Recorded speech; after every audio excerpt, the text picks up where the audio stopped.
of high caliber plays, but we managed to pinpoint a few players who stood out in their positions. So we're going to start off in the top lane with Zion Spartan. And honestly, this has mostly to do with his knowledge of the top lane and his ability to manipulate minion waves. That 81 CS differential he had at 20 minutes against Hanser in what should have been a bad matchup as Hecarim versus Lissandra is the main reason for this list, as well as a solid game he had against Coast. And then we move into the jungle where we find Rush. Oh yes, big fan of Rush. Huge improvements over the season. The shot caller of the team. Also able to jungle effectively both in lane swaps and standard lanes, controlling the entire map for the team. Big part of that 2-0 week. Huge improvement on his part, and his companion in the mid lane is going to take OP Xiao. Yeah, he did it. He farmed a lot of minions, but in a really impressive way. He had some solo kills on a Corki. He was starting tier every game and never getting poked by Zed.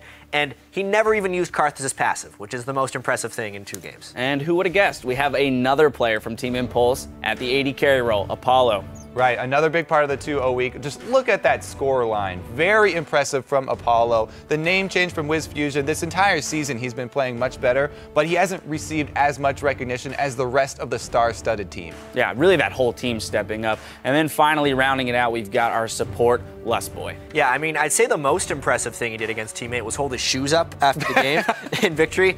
In all honesty, though, Lustboy, solid as ever. He got a few more targeted bans against him this week, but was able to still be a top-tier support. Yeah, good to see him adjust to that targeted bans. Taking our top honors this week, we're going to go with our MVP, Rush. He's a player that always swings for the fences, and this week he was hitting some home runs. He had 2 great games this weekend on Vi and Lee Sin to help his team secure their first 2-0. Definitely concur. I was a big fan of Rush.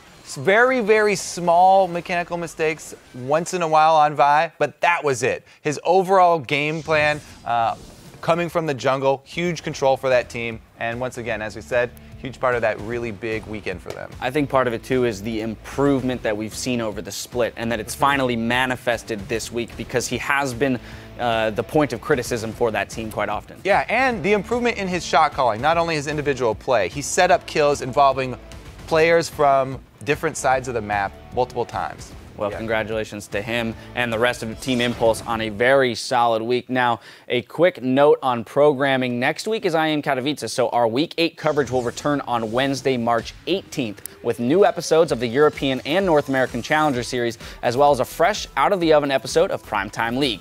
Then the European LCS will be back the following day with Elements taking on H2K, followed by the Copenhagen Wolves versus Unicorns of Love. And the North American action will return on Saturday, March 21st, with TSM facing off against Gravity. After that, Winter Fox will battle it out with Team 8, and Team Liquid will challenge Cloud9. That gets underway at noon Pacific and 8 p.m. Central European time. Now, for myself and the entire live broadcast crew, thank you for watching, and GG.